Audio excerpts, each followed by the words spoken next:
Bueno, muchas gracias por asistir a esta mesa verde extemporánea. No es jueves, así que no se confundan, es lunes. Pero hemos tenido que programar esta mesa y quiero agradecerle a Raúl que la colocó rápido en la programación de la Dirección de Actividades, porque se debe a un asunto de horarios. Esta mesa nace en el interés de poder sentarnos a conversar el tema de educación superior, aprovechando la visita de un querido amigo de la casa, iba a decir un querido viejo amigo de la casa, que suena mejor, ¿cierto? Porque, no por lo de viejo, sino porque quienes sabemos del trabajo de Giorgio Alberti en el IEP, sabemos que ha habido no solo publicaciones importantes hacia el inicio de la década de los 70, sino que ha mantenido una relación más o menos permanente con el instituto, pero particularmente porque en los últimos años Giorgio ha desarrollado un interés particular por el tema de la educación superior desde su posición en la Universidad de Bolonia. Nos involucró a todos, aquí está Cecilia y Julio, en el proyecto junto con nuestro socio peruano de la Universidad Católica, el proyecto Vertebral CUE, que trataba de vincular el tema de la red de universidades en América Latina. Ha habido hace poco, el año pasado, la reunión en Chile, ¿no? Ahora. Sí, claro, hace un mes. No, la última, de hace un mes. Entonces, hace algún tiempo está dedicado, interesado, entre otras cosas, en el tema de educación superior. Giorgio ha estado unos días acá. La idea de tener la mesa era porque Giorgio viaja más tarde. Entonces, hemos por eso reacomodado el tema de la mesa verde para el día lunes. Aprovechando entonces la presencia de Giorgio, que también ha venido y ha tenido un conjunto de reuniones con el Ministerio de Educación en el Perú, con la ministra Salas y los viceministros, para discutir el proyecto que Giorgio nos va a presentar. Alma Laude, que va a presentar ahora Giorgio para poder iniciar esta discusión y entender un poco. Yo quería empezar con esta introducción diciéndoles que además en el país la coyuntura para discutir el tema de educación superior es bien importante a nivel de decisiones de política, tanto del Congreso como del Ejecutivo. Como ustedes saben seguramente, si no recordamos, el país tiene una larga relación con 14 proyectos de ley universitaria que están en el Congreso hace 7 años, dando vueltas en la necesidad de saber que se tiene que renovar la legislación relacionada con la educación superior en el país, pero que se han mantenido en estos 7 años congelados, 7 años y más congelados, porque, como saben, no es un tema solamente educativo, sino es un tema altamente político, ¿no es cierto? Hay un conjunto de intereses de las universidades que han colocado trabas, según nos manifestaba últimamente el congresista Daniel Mora, que fue quien preside ahora el tema de educación superior. Entonces, el Congreso de la República está empeñado en sacar en esta próxima legislatura una ley que permita mejorar, modernizar y dinamizar las cosas de los temas de educación superior.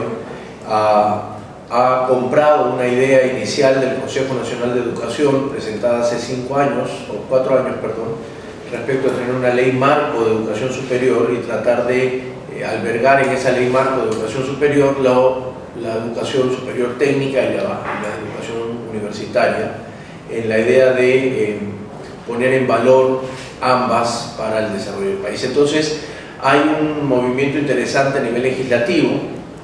A nivel ejecutivo, lo mismo. El Ministerio de Educación ha presentado como parte de la Ley Orgánica del Poder Ejecutivo su nueva propuesta de Ley Orgánica de Funciones, que hace una reestructuración bien importante para el país porque crea el Viceministerio de Educación Superior, y eso nos pone más o menos en la misma situación que la mayoría de países de América Latina.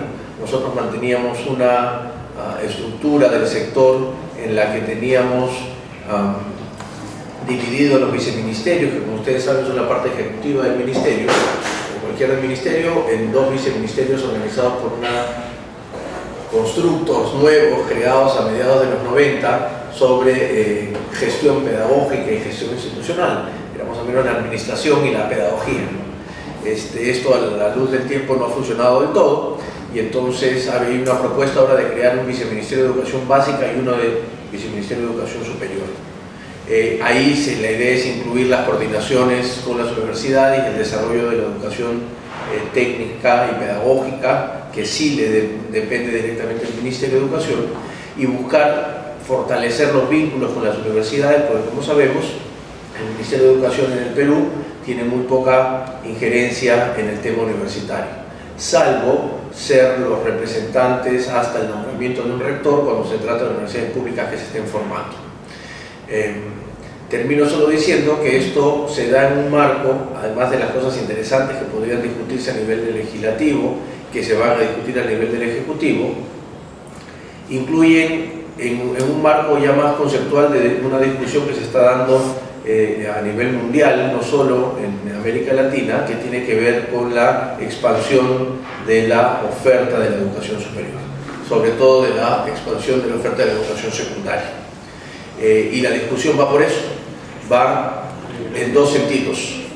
Uno, cómo va la educación superior en relación al mercado laboral, que es el tema al que yo no me voy a referir, solamente mencionar, porque es fundamentalmente el contenido del proyecto que Giorgio nos va a presentar, sino que tiene que ver con este fenómeno también de la expansión. ¿Qué supone la expansión de la educación superior? ¿No es cierto? Si bien ha generado un mayor acceso a poblaciones tradicionalmente excluidas ante la expansión de esta oferta, es verdad que también se ha precarizado la calidad de esta educación. Entonces hay una discusión interesante respecto del límite entre la democratización de la oferta y el sacrificio, la precarización de la calidad, ¿no es cierto? Entonces, además porque bordiusianamente nos vamos a dar cuenta que la educación superior de estos primeros egresados de aquellas universidades con problemas de calidad termina siendo también cuestionada, porque no solo hay que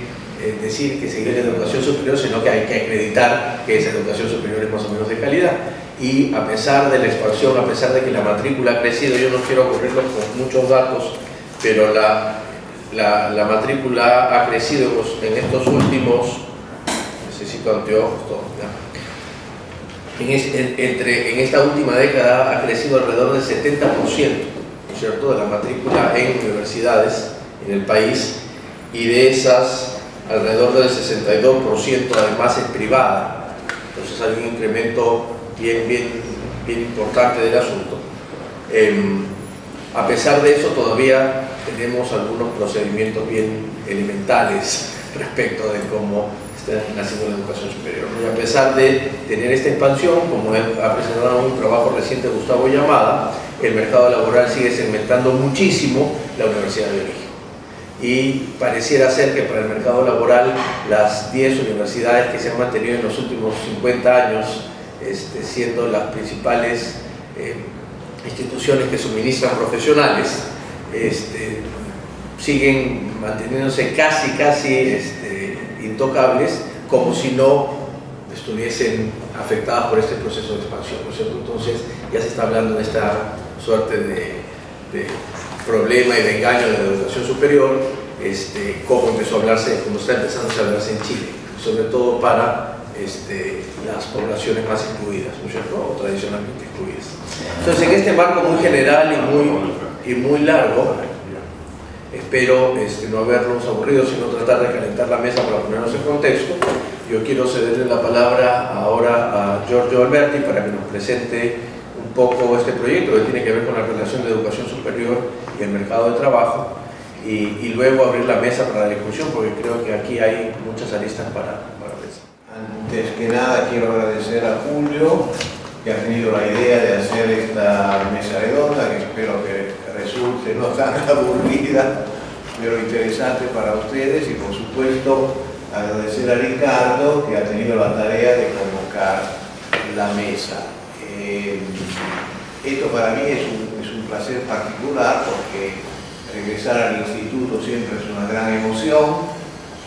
La última vez que me interesé de educación fue en la fines de los años 60, cuando con Julio Cotler escribimos un libro, La educación, ¿cómo era? La educación en el Perú. Aspectos socioculturales de la educación rural en el Perú.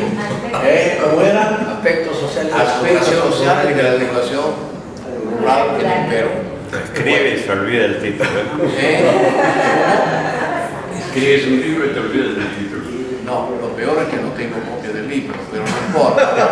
Pero si me hacen preguntas, me acuerdo lo que decía el libro. De todas maneras, me he metido en este proyecto porque, como decía Ricardo, en el ámbito de un proyecto muy grande, el más importante que la Unión Europea ha cofinanciado en torno a la posibilidad de crear un espacio común de educación superior entre Europa y América Latina, construimos una serie de redes, una de las cuales se llama precisamente Employalcue y que tiene su raíz en un programa que se desarrolló a partir de 1994 en la Universidad de Bolonia y que se ha desarrollado muchísimo en estos últimos años, al punto tal que desde un pequeño proyecto nacido en una oficina de un profesor de estadística se ha constituido hoy en un consorcio de alrededor de 80 universidades italianas que representan prácticamente la mayoría de las universidades públicas italianas que han adoptado este sistema de la Universidad de Bolonia, que es fundamentalmente, yo lo llamaría una estrategia y un método para que haya un encuentro entre las ofertas de graduados de las universidades y la demanda del mundo productivo. Ahora, Julio creo que o ha pasado ahora o les va a dar un par de páginas que sumarizan bastante bien cuál es el contenido de Alma Laura, de manera que mis palabras, que son un poco así, sin mucha preparación, pero que pueden dar una idea a veces no tan precisa de lo que es, ahí lo van a encontrar, inclusive unas pequeñas notas que mandó el director de Alma Laura, Andrea Camelli, un querido amigo, donde además de las actividades específicas de Alma Laura, a cada una de esas actividades hay un link para que ustedes puedan acceder a la página y poder profundizar conocimientos sobre lo que está pasando.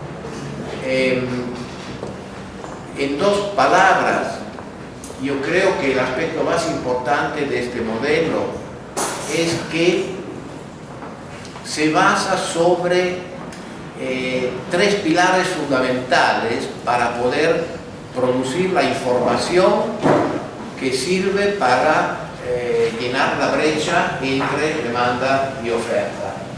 A este propósito quiero abrir un paréntesis para señalar que en la última cumbre académica que se llevó a cabo en Chile hace un mes, en el discurso de la secretaria ejecutiva, de la cual en este momento no acuerdo el nombre, de la CEPAL,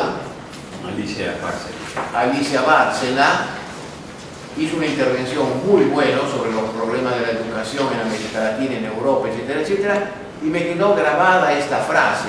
Dijo: en el panorama latinoamericano de la educación superior, el problema principal es el desencuentro entre lo que ofrecen las universidades y lo que necesita el mundo productivo. Lo que me dio mucha fuerza para seguir adelante con este proyecto. Entonces, ¿por qué digo una estrategia?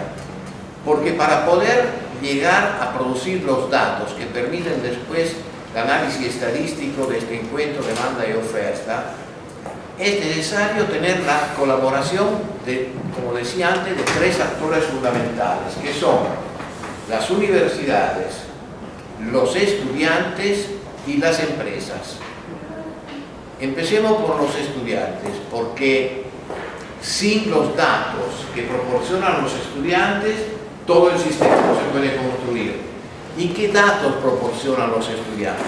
Los estudiantes proporcionan un dato muy sencillo, que es su currículum vitae al momento de graduarse.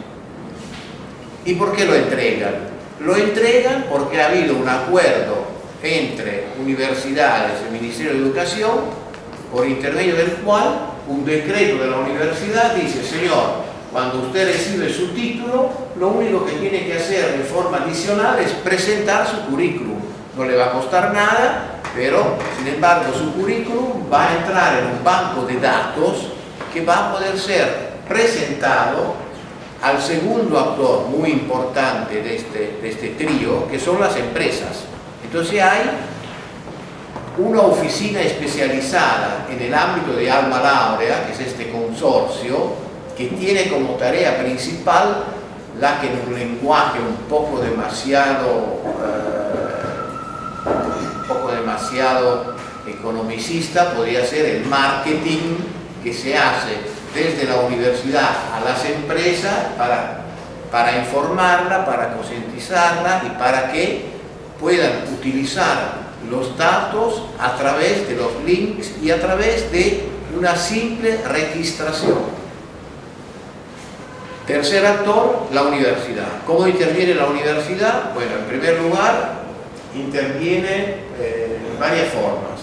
La primera es, después de lo que los estudiantes han presentado sus currículum, interviene con sus oficinas administrativas para chequear que la información de los estudiantes corresponda a la realidad. Cada universidad tiene los récords de los estudiantes, entonces hay un control y esto permite que los datos sean no solamente confiables, pero que alcancen una tasa de retorno impresionante. Estamos alrededor del 95% de los CV de los estudiantes y se gradúan. Muy bien. Después la universidad interviene, por supuesto, a través de Alma Laurea, que ha desarrollado este modelo estadístico para poder presentar un análisis muy detallado a 1 año, 3 años y 5 años de la situación de empleabilidad y de empleo real de los estudiantes frente a la demanda que surge del mundo productivo. De manera que diría yo que es un sistema win-win-win, donde todos ganan. ¿Por qué? Porque las empresas que tienen acceso a todos los datos, una vez que los han identificados, pueden aislar algunos datos particularmente importantes para sus necesidades de trabajo. Entonces escogen, por ejemplo, 6, 8, 10 currículum. De esos 10 currículum piden a Alma Laurea los datos personales de los graduados que han presentado esos currículum. Y para tener acceso a los datos personales que les permite a las empresas entrar en contacto con estos graduados, tienen que pagar prácticamente un valor simbólico que no supera los 2 o 3 euros por currículum. ¿Por qué? Porque Alma Laurea es una organización sin fines de lucros. Una vez obtenido el currículum, tienen la dirección, el número del teléfono y el lugar donde, por ejemplo, está trabajando el graduado. Yo estuve presente cuando Andrea Cammelli, el director de Alma Laurea, vino a presentar el sistema en Buenos Aires y me quedé verdaderamente sorprendido. Claramente él había preparado la presentación, no es que de pronto en esta, porque maneja creo 3.700.000 currícula, pero me acuerdo muy bien que hablando al público muy numeroso, dijo: bueno, señores, supongamos que yo soy un empresario argentino que necesita un ingeniero electrónico o un ingeniero minero o un ingeniero de no sé qué, que ha trabajado Entonces, cuando decía necesito un ingeniero, esa era la primera variable que incluía y apretaba un botón del computer. Segundo, que este señor hable 3 idiomas, apretaba un botón. Tercero, que haya tenido experiencia de trabajo en las regiones del Golfo, apretaba un botón. Y así sucesivamente, y después preguntaba, bueno, vamos a ver ahora el banco de datos que nos contesta. Apretaba un botón, salieron 8 personas. Además, muy importante, que la nota final de la graduación no fuera inferior de un determinado puntaje. Bueno, salieron 8 nombres. Entonces, ahí dijo, bueno, yo como empresario argentino estoy interesado en el perfil de este señor, que estaba trabajando no sé dónde, en México, en un lugar. Agarró el telefonino, hizo el número frente a todo el mundo, se comunicó directamente con este señor que cayó un poco del alto y dice, bueno, soy el profesor Camelli, estoy sí, ¿cómo está, profesor? Bueno, acá hay una empresa argentina que estaría muy interesada en comunicarse con ustedes con el fin de poder establecer una relación de trabajo. Bueno, esa es un poco la mecánica a través de la cual funciona Alma Laurea, que permite efectivamente de identificar en una forma muy sutil, muy refinada, cuáles son las necesidades del mundo del trabajo en función de las características, que son más de 100 variables que están incluidas, porque es el cuestionario, el currículum es muy estándar. Los estudiantes tienen que contestar a las mismas preguntas. Bueno, ¿a qué punto estamos ahora con este proyecto en cuanto a América Latina? Una paréntesis. El proyecto ya se está internacionalizando, en el sentido de que después de haber creado el consorcio en Italia de más de 80 universidades, en los últimos años se ha desarrollado en la zona del Magreb. Entonces hay un consorcio de universidades de los varios países,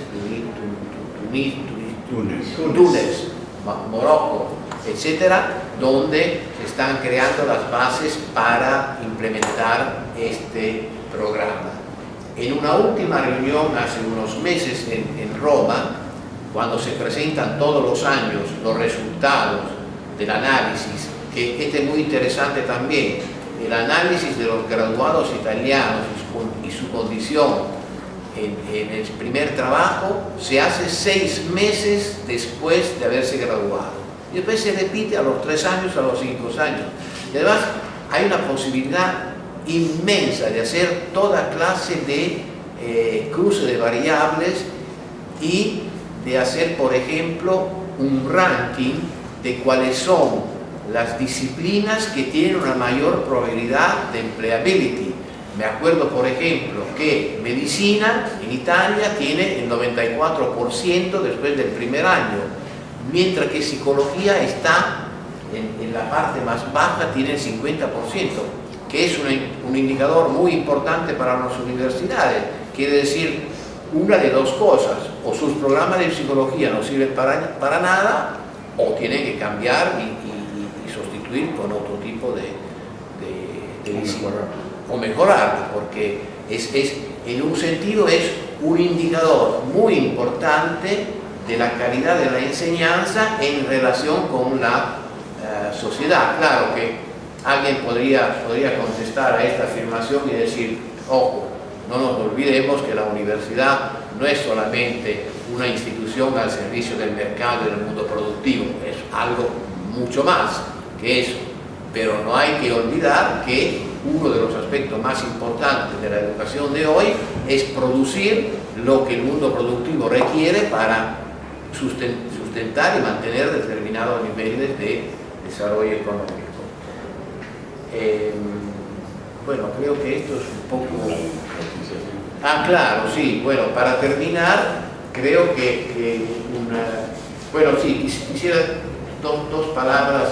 ¿A qué punto estamos ahora con el proyecto? Bueno, Hemos tenido acá encuentro con la ministra de Trabajo, la ministra de Educación, que expresó gran interés. Hemos tenido la oportunidad de tener en una reunión en Roma donde se presentaron los resultados de la encuesta anual de Alma Laurea a la representante del Banco Mundial, doctora Elizabeth King, en el área educación. Se quedó entusiasmada del proyecto, presentó una conferencia y dijo que había que apoyarlo también en su proceso de internacionalización. Ahora, el 12 y el 13 de marzo va a haber una reunión en Venecia donde la doctora Elizabeth King contestó que no podía ir por otros empeños, pero manda 2 funcionarios del Banco Mundial y además invita a Andrea a ser parte de una comisión externa y demuestra gran interés para que esto siga adelante. ¿Cuál es la situación en América Latina? Bueno, en América Latina, después de los encuentros a alto nivel con la ministra que ha sido invitada a ir a Venecia, hemos presentado a Alma Laurea en Chile, tenemos muy buenos contactos para que Chile pueda formar parte de este primer grupo. Tenemos buenos contactos con un grupo de 18 universidades del cono urbano de Buenos Aires que han expresado gran interés por una razón muy sencilla, porque ellos dicen: nosotros que somos una universidad relativamente nueva, nuestros graduados son los primeros de familias de clase baja que no tienen el capital social y las relaciones sociales que sirven para encontrar un trabajo conforme a lo que han estudiado. Entonces, un sistema de carácter universalista como este nos viene perfectamente bien. Además de eso, estamos en contacto con Colombia y acabo de recibir ayer una información muy buena del presidente del Consejo de Rectores de Panamá, que dice, muy contento de hacer parte de este primer grupo de países que tratarán de formar una masa crítica para que pueda haber una negociación interesante con fuentes de financiación y poder seguir adelante. Termino diciendo que me parece que la adopción de este sistema tiene consecuencias sociales extraordinarias. En primer lugar, contribuye a la democratización de la sociedad. ¿Por qué? Porque disminuye la importancia del clientelismo, del nepotismo, de las relaciones particulares que permiten a los hijos de un cierto grupo social de usar el capital social de los padres para seguir encontrando los mejores trabajos, mientras que los hijos de familias más pobres no tienen esa posibilidad. Entonces hay pues esos fenómenos típicos en el país que conozco mejor, donde he vivido los últimos 12 años, que es Argentina, donde uno se encuentra un físico que está manejando un taxi. Entonces yo creo que ese es un aspecto muy importante. Favorece la movilidad social, favorece la inclusión social. Entonces es todo un conjunto de fenómenos que, no digo que esto se produzca en el breve tiempo, pero que con el tiempo están orientados a producir cambios sociales de gran envergadura y sobre todo puede servir a el desarrollo económico del país. ¿Por qué? Porque tú das la oportunidad a alguien que ha estudiado ingeniería industrial de encontrar un trabajo que está conforme con lo que él ha estudiado y no hay ese desencuentro que los economistas llaman entre demanda y oferta. Bueno, me quedo, creo que no olvidé nada. Bueno, muchas gracias. Bueno, muchas gracias, Giorgio, por la presentación del proyecto y de esta idea que creo que, lejos de la actividad sin duda concretísima del proyecto, surgen como varias discusiones alrededor de esto que creo que sería interesante. Entonces abrimos la mesa para preguntas, comentarios, discusiones. Obviamente que uno no se debe pensar que este proyecto es como para que la universidad se concrete a la demanda del mercado únicamente, ¿no? es lo primero. La idea que puede surgir es que este es un proyecto destinado a que la universidad se entregue al mercado como su servidor. En segundo lugar, yo lo que sí creo es que puede, y todo esto va pues en condicional, puede servir como efecto indirecto para mejorar las condiciones académicas de algunas universidades. Me imagino que si es que se hace obvio que hay determinadas universidades que tienen mayor posibilidad de emplear a sus graduados que otras, podría servir para mejorar la calidad de la enseñanza y la empleabilidad. Yo soy escéptico sobre ciertas cosas, pero de todas maneras uno podría imaginar esa condición. Imagino que la Villarreal frente a la Católica en psicología, en ciencia política, y se encuentra con que se prefiere a los alumnos de la Católica, puede ser un aliciente para cambiar, mejorar las condiciones. Obviamente que hay muchos factores que intervienen y que al contrario, de repente los de la Villarreal pueden entrar más a trabajar para el Estado a través de relaciones políticas y clientelares, y los de la Católica también. Entonces no hay una relación directa ni mucho menos, pero puede incentivar el cambio curricular, puede incentivar, por lo menos en determinados sentidos. En principio también felicitar al profesor Giorgio por su exposición, a Ricardo y al Instituto de Estudios Peruanos por invitarnos. Creo que este es un tema, dentro de los muchos temas que hay en el Perú y en materia educativa, para dialogarlo, este es uno de los temas importantes que existen. Hace años atrás, Javier Rodríguez escribió un libro que se llamaba De profesional a taxista, para el caso Perú, que indicaba precisamente lo que hoy día estamos recordando, ¿no? Ese divorcio enorme entre la oferta educativa y la demanda del mundo laboral, del mundo del trabajo, la producción y el desarrollo.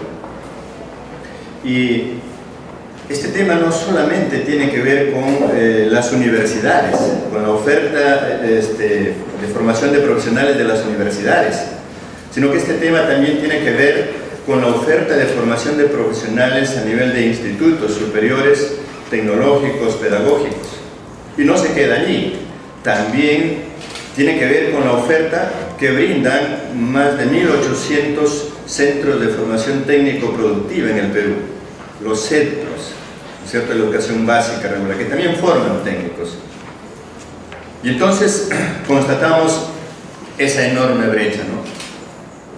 Que yo conozca, todavía no hay en el Perú una estrategia sólida para acortar esa brecha, para resolver esa brecha que existe entre la oferta de formación de profesionales y la demanda del mundo del trabajo, la producción y el desarrollo. En esas condiciones, creo que viene bien la propuesta que trae el doctor Giorgio para ver cómo se aplica, digamos, este proyecto en el Perú. Yo creo que sí, definitivamente deben haber universidades, institutos que estén ansiosos de querer, digamos, adoptar esto, ¿no? Mi pregunta sería, si había una reunión con la señora ministra de Educación, sería importante que conozcamos un poco cuál es, digamos, el resultado de esa reunión. Hay interés por parte de ella, pero de hecho, digamos, ¿hay alguna cuestión concreta que se haya acordado para la implementación de este proyecto en el Perú? Y por otro lado, si es que recién se está coordinando con universidades peruanas, ¿se ha coordinado algo ya o se va a empezar ese trabajo, ¿no? Muchas gracias. En el caso del programa Beca 18 que se está haciendo actualmente en el gobierno, que es para becas para pregrado, lo que vemos hay una debilidad, que es que dentro del diseño solamente se acordaron becas para carreras de ingenierías y de ciencias. No se acordaron ni se aceptaron carreras de las ciencias sociales ni de las ciencias humanas. En el directorio donde se diseñó eso pude participar e insistimos mucho en el tema, en la necesidad que tenía este país de resolver el tema o de enfrentarse con sus profesionales al tema de conflictos sociales, que es muy alto en este país, principalmente los conflictos socioambientales. Sin embargo, no se logró convencer a los profesionales que acompañaban ese directorio para que entraran quizás carreras como antropología y algunas otras que podrían servir para esta situación. Y creo que con una medición como la que tú mencionas de cuáles son las carreras que más se necesitan, se podría haber tenido una herramienta, digamos, para convencer que se introdujeran esas carreras. Creo que es bien interesante cómo el proyecto pone al alcance de conjunto, ¿no?, de interesados la información, ¿no?, que muchas veces esa información no circula bien, ¿no? De hecho, el día de la mañana me llamaba un funcionario del ministerio para pedirle que me recomiende a una persona con tal perfil, ¿no es cierto?, de egresada en los últimos 5 años para que haga un trabajo cualitativo, ¿no? Entonces, si hubiera una base de datos de información, creo que eso facilitaría mucho y no estaríamos dependiendo tanto de recomendaciones personales. Pero al mismo tiempo eso me hace pensar si es que también en las recomendaciones personales también no hay un elemento de confianza que se valora mucho en nuestro medio, de no es suficiente un XX, sino quién es este XX, a quién se conoce, ¿no?, que quizás arrastramos de cierto tipo de relaciones premodernas, como podríamos decir, pero que está muy presente, ¿no? Y también está muy presente esa segmentación de las universidades, ¿no? Lo que decía Julio al principio me hacía acordar de varios anuncios que yo he visto en el periódico, por ejemplo, solicitando economistas para tales tareas, solo enviar currículum egresados de Católica, Pacífico y de Lima, ¿no? Entonces ya en el propio anuncio ya se está discriminando quiénes pueden postular o no a ese trabajo, ¿no? Y si eso se puede hacer alegremente en el periódico, ¿qué no pasará en los procesos ya más internos, ¿no? Entonces ahí me preocupa un poco si por un lado es importante el acceso a la información, pero por otro lado hay como muchos mecanismos de segregación que todavía siguen en pie, y cómo podríamos hacer para derribarlos y que la información y la empleabilidad no se vean limitadas por estos mecanismos. Con la ministra de Trabajo no hubo ningún acuerdo de educación, perdón, ningún acuerdo formal, pero expresó ella un gran interés en preguntar cuánto tiempo se demoraba en aplicar el sistema en algunas actividades de educación en el cual el Ministerio de Educación está directamente involucrado, de manera que eso es una manifestación de interés muy fuerte. Claro que después añadió, pero tal vez Julio me quiera corregir porque estábamos juntos, que una cosa es el ministerio y otra cosa son las universidades, porque las universidades tienen su autonomía, entonces uno no puede ahí intervenir. Lo que pasó en el caso italiano es que el ministerio vio el crecimiento de Alma Laurea y entonces entendió que efectivamente podía ser muy beneficial para la sociedad y entonces empezó a apoyar económicamente, pero fueron las universidades que, consorciándose entre ellas, impusieron una regla muy sencilla: el estudiante que se gradúa en el momento en que recibe el título entrega un currículum, que es una cosa muy sencilla. Además entrega un currículum sobre un formato preestablecido, muy fácil de llenar. Bueno, todo lo que dijo Cecilia me parece muy importante y muy pertinente por toda la problemática que se refiere a este encuentro de demanda y a la universalización de las posibilidades de encontrar empleo que son conforme a las capacidades que alguien, por ejemplo, ha adquirido en el extranjero, porque eso creo que sea una de las cosas más frustrantes, ¿no? Uno va, emplea 3, 4 años, un máster, un PhD, regresa al país y no encuentra trabajo. Ahora, posiblemente a través de este sistema, porque este sistema es un sistema abierto, en el sentido que pueden haber empresas locales, regionales, pero también internacionales. Hay un www.almalabra.org.it y cualquiera puede entrar. Bueno, la última observación creo que es una observación que deriva del profundo conocimiento de cómo está la situación de las universidades en el Perú, y yo diría en muchos de los países de América Latina, y eso es el gran problema. ¿Por qué? Porque hay universidades privadas donde se paga mucha plata, donde van los hijos de los ricos, donde tienen el trabajo asegurado, entonces tienen sus propios sistemas, siguiendo un poco la práctica americana del placement office.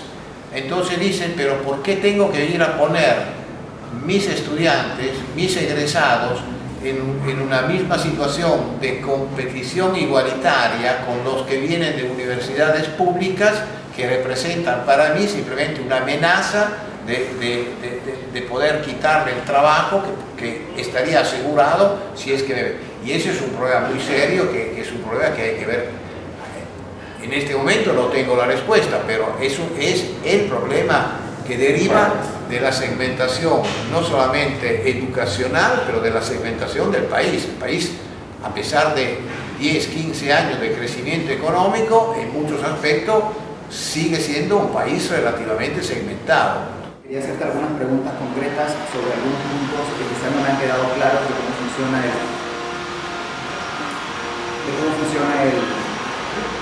programa. En primer lugar, en cuanto al financiamiento y la sostenibilidad del programa. Entiendo que en un determinado momento has dicho que las universidades pagan una cantidad simbólica de 2-3 euros por cada currículum al que acceden. Lo que quería preguntarte es si esto va a dar a un medio plazo, o la idea es que dé a medio plazo suficiente para autofinanciar el sistema, o va a estar siempre dependiendo de ingresos externos, o sea, vía cooperación, vía financiamiento público.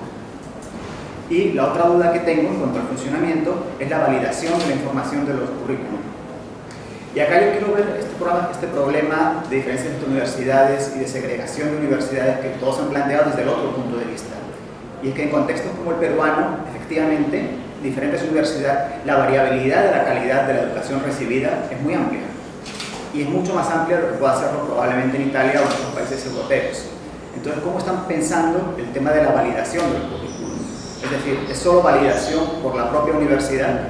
Porque si fuera así, en el caso peruano, yo tendría muchas dudas sobre la funcionalidad para un empleador respecto a ese mecanismo. ¿O existe algún tipo de validación externa, es decir, no dependiente de la propia universidad respecto a la información de los currículum? Quizá cruzando la información respecto a algún tipo de ranking o clasificación de universidades, no lo sé. Y las otras dos preguntas son respecto al impacto, y acá eran más dudas mías. Tú has dicho, y creo que es cierto, que una de las potencialidades de esto es romper ese nudo por el cual quienes tienen mejores contactos sociales van a tener mejores empleos, van a tener mejores contactos, etcétera, etcétera. ¿Tenemos algún tipo de estudio ya en marcha o ya concluido respecto a qué tanta movilidad social ha generado este mecanismo? Y no solo movilidad social, sino también lo otro que te quería preguntar, de movilidad espacial. Es decir, funciona también como un mecanismo para generar que profesionales de un determinado lugar se empleen en otro lugar. ¿Tenemos algún tipo de estudio o está en marcha sobre esto? Sé que el Ministerio de Educación contribuye, diría yo, por un 15-20% del budget de la organización, que ha crecido enormemente. La organización Almalabra, que empezó, repito, en una oficinita de un profesor de estadística, hoy tiene algo como 60 personas. Entonces es una organización muy especializada y con profesionales de altísimo nivel, etcétera, etcétera. Lo que pagan las empresas es muy poco, pero el año pasado, si no me equivoco con el recuerdo, entre comillas, se entregaron a las empresas 400.000 currículum. Entonces, 400.000 ponte 3 euros, ya es una suma bastante interesante. Después, las universidades que se consorcian, no sé cuánto, pero pagan una fee para ser parte del consorcio. Y después, seguramente, para proyectos específicos, como por ejemplo la internacionalización en la zona del Magreb, recurren a financiamiento, no sé si es el Banco Mundial o si es la Banca Europea de las Inversiones, pero a financiamiento externos. Pero la experiencia que yo he visto ahí en el desarrollo de Alma-Labra en Bolonia, no he percibido el problema de la sustentabilidad como un problema real. Más bien, diría yo que es casi una no issue. Muy pocas veces he escuchado, he participado desde que me metí un poco en eso por voluntarismo, porque la educación no es mi expertise, pero me pareció un tema tan interesante. Y en el ámbito de Vertebral Bue encontramos tantas universidades de las 32 que participaban, que estaban interesados en esta problemática, entonces sentí la necesidad de ir a ver a este Andrea Camelli, que entre otras cosas es un amigo desde hace 30 años, me abrió todos sus files, sus cosas, me dio hasta clase de comer, y cuando las clases empezaban a ser demasiado complicadas con el uso de él, dijo, no, hasta ahí nomás, puedo hablar, pero no quiero hacer ninguna presentación en PowerPoint, porque eso me voy a perder. De manera que durante todo ese tiempo el problema de la financiación no ha sido un issue importante. Es cierto que el Ministerio ha seguido hasta ahora, pero como ustedes saben, ahora hay una crisis muy fuerte y hay restricciones en todo campo, inclusive bajó la contribución del gobierno a las universidades, porque son todas universidades públicas. Y esto me relaciona con la otra demanda de la medición.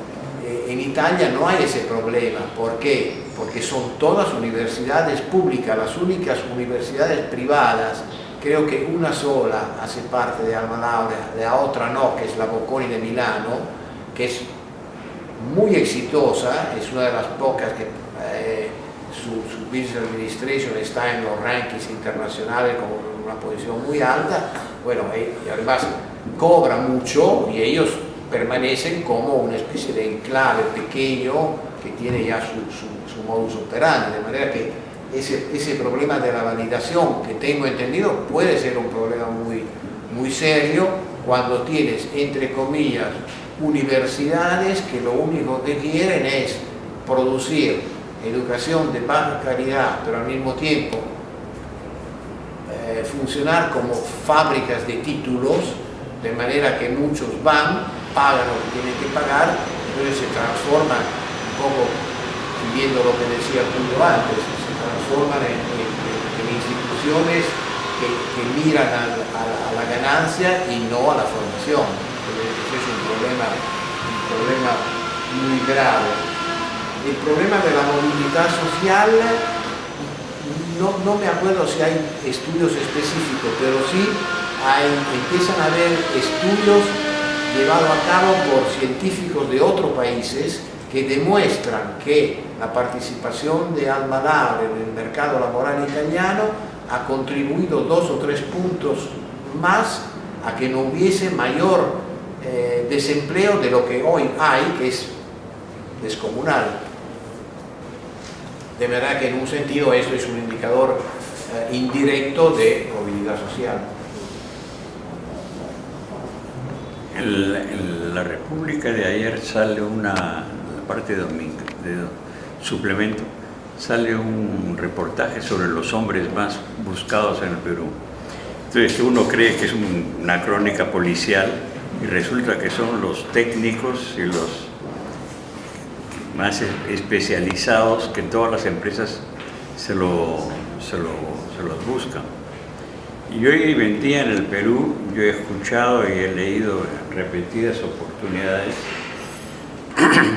que la empresa privada se enfrenta a un cuello de botella por falta de mano de obra calificada, y no solamente mano de obra a nivel técnico, sino a los niveles de ingenieros, administradores y la novedad de personas que puedan ocupar eficientemente los cargos de gerencia de relaciones con el ambiente. Entonces comienzan ya a buscar antropólogos, sociólogos, así que los que saben de esas cosas pueden entrar a trabajar allá en la Concha, al Cerro de Pascua, a la South. Sí, efectivamente se han comenzado a dar cuenta que necesitan gente especializada y que no pueden ser los ingenieros los que sigan manteniendo las relaciones con la sociedad. No me acuerdo quién mencionó, tú de repente mencionaste antes que hay no sé cuánto, partes sin institutos técnicos que producen técnicos que desafortunadamente, a pesar de lo que dice Julio, el hombre más buscado en el Perú hoy es un técnico, no es un baleán, pero hay un desencuentro. Entonces, esta seguramente es una de las primeras cosas que le voy a decir a Andrea. Mira, Andrea, cada país tiene su particularidad, entonces no se puede aplicar así, no, hay que conocer el país y por la primera cosa que voy a recomendar, si es que por si acaso encontramos una financiación externa y se decide, de acuerdo a las autoridades peruanas, que hay que avanzar, la primera cosa que hacer es esto. Este es el primer paso. Y hay una cosa interesante, que se están dando cuenta de que es imposible replicar el modelo italiano en otras partes, entonces hay que adaptar. Y ahora, a raíz de eso, han empezado una cosa nueva que me parece extremadamente interesante, que se llama alma, ahora no me acuerdo la segunda palabra, pero en lugar de referirse al sistema universitario, se referirse al sistema de la escuela media para orientar a quien sale de la escuela media cuál universidad va a escoger. Y eso es muy importante porque muchas veces los chicos escogen una universidad en función de criterios totalmente aleatorios que no tienen nada que ver con sus vocaciones.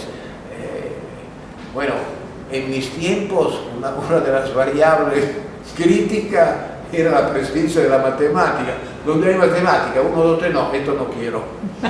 Bueno, entonces eso es muy importante, adaptarlo a las situaciones locales, y esto de poder resolver hoy en el Perú. Además, yo me quedé absolutamente sorprendido y todavía no logro entender qué cosa significa haber leído en el Comercio o en la República de hace 3 o 4 días que el 70% del Producto Nacional lo proporciona el sector servicios.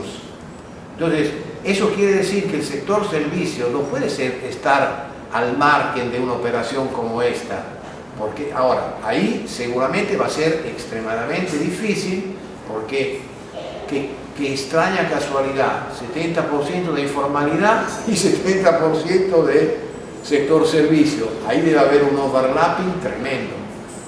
Veo algunos beneficios de lo que le demandaría el Estado y al Ministerio, por ejemplo, al Ministerio de Educación, porque eso implicaría que el Ministerio, por ejemplo, de Educación Superior, tenga una data actualizada, que actualmente no la tiene, de sus instituciones, tanto tecnológicas, técnico-productivas como las pedagógicas. No tenemos ni siquiera a ciencia cierta el registro de los institutos pedagógicos, por ejemplo, que tienen todo en orden para poder certificar las carreras. Entonces, sí implicaría al Ministerio tener toda la data actualizada, por ejemplo. Es un beneficio que le veo. Otro beneficio que le veo en el caso de las universidades, y es que los alumnos que egresan realmente se titulen, porque muchos egresan, se ponen a trabajar y no se titulan. También implicaría, si hay una base de datos, y esa base de datos y toda esta ruta que se ha planteado, también creo que sería conveniente, ¿no? Otra cosa que también veo, y además que nos está pasando ahora en el Ministerio, es que toda esta situación que obliga a articular y a consensuar con la empresa privada, por ejemplo, ¿no? Y con las universidades. Las empresas privadas son las que se nos están acercando para hacer asociaciones, convenios, sobre todo en lo que tiene que ver con formación técnico-productiva, ¿no? Entonces, porque se necesita técnicos bien capacitados, ¿no? Y con carreras pertinentes al desarrollo de cada región. Entonces siento que podría ser beneficioso en esos sentidos, ¿no? O sea, de articular, de una oferta más pertinente, y de hecho implicaría al Ministerio hacer una serie, o apresurarnos en una serie de cambios que se están gestionando ya. Bueno, como para ir más o menos cerrando un poco, yo quería también plantear 3 cosas que creo que además podrían ser de interés para compartir también en nuestras discusiones más idepinas. Uno tiene que ver con esta idea cada vez más instalada y más desarrollada respecto de la internacionalización de los mercados, ¿cierto? Y cómo hasta hace poco era impensable, más allá de apretar un botón o no, que pueda yo buscar en una base de datos más o menos sofisticada un funcionario o un profesional que pueda trabajar en algún otro país. Y esta idea de internacionalización del trabajo, del mercado de trabajo, es un tema fundamental para poder entender también las estructuras sociales en ese momento, ¿no es cierto? La idea de pensar que podríamos estar accediendo a estos niveles globales de trabajo nos coloca un conjunto de nuevas preguntas que creo vale la pena que nos hagamos con más tiempo y más detenimiento. Lo otro es una discusión directa con el tema de la educación superior, y es que vuelve a recolocar el tema de la finalidad de la educación, ¿no es cierto? Este trípode en la que fue creada la universidad moderna, a partir sobre todo de principios del siglo XX, de tener profesionales, tener 3 patas en la docencia, en la investigación y en la proyección social, empiezan también a cuestionarse cuando cada vez hay más necesidad de pensar en la universidad o en la educación superior en general asociada al empleo. Y es decir, se renueva de alguna u otra manera ese grito de Córdoba del 18, 19 o qué, ¿no es cierto? ¿Dónde colocamos la discusión? Tercero tiene que ver con esta idea de la empleabilidad, ¿no es cierto? Y la empleabilidad y el emprendedurismo, que es un tema que no ha salido mucho y que cada vez invade más las discusiones de educación superior, en términos de formo para asegurar mejores niveles de empleabilidad, pero no es casual que las universidades que no están tan seguras de poder emplear a todos sus egresados empiezan a mostrar mensajes claramente destinados al tema del emprendedurismo, ¿no es cierto? Entonces ahí hay otra área donde hay que investigar y poder mirar con más detenimiento, ¿no? ¿Qué significa esta idea de emprendedurismo? Cómo va mutando esta noción hacia formas distintas. Nosotros hace poco, no, el año pasado, vimos en unas iniciativas mapuches en el sur chileno, como para no atentar contra la identidad cultural indígena mapuche, que está en pleno proceso de reconstrucción, hablaba de emprendedurismo mapuche o emprendedurismo colectivo, que era la máxima creación heroica de poder decir que hay que hacer negocios sin perder la identidad mapuche, ¿no? Y finalmente, un tema que creo que también es importante, y es, yo veía la cara de Patti Zárate, y comparto eso cuando veíamos la oferta entre carreras productivas respecto de humanidades, ¿no es cierto? Que es una discusión que en el país nos está dando mucho y que creo que es bien importante. De hecho, en Estados Unidos han habido 2 congresos muy importantes, uno de ellos liderado por Martha Nussbaum, respecto de la crisis de las profesiones en humanidades y cómo esto está afectando cierta parte de la vida en los Estados Unidos y está favoreciendo otra. Y creo que es una discusión interesante que podríamos dar acá, ¿no?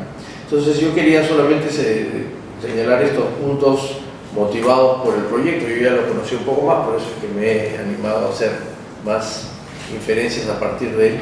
y más allá de concretizarse o no con el Ministerio y la utilidad que pueda tener y las conversaciones futuras que pueda tener con el Ministerio, creo que en todo caso abre varias alternativas, ¿no? El propio hecho del proyecto y ver cómo, lo que decía Raúl, se puede pensar en unas adaptaciones para el Perú y para las especificidades en general latinoamericanas y particularmente peruanas en relación al crecimiento de la oferta que ha sido particular en el Perú, ni siquiera se parece a la chilena, creo yo, pero también a partir de abrirnos nuevas preguntas relacionadas al temas de mercados de trabajo, de finalidades de la educación superior, porque en todo caso esto también aporta a nuestras discusiones sobre el tema de desigualdad social, que es un tema que últimamente nos está preocupando mucho.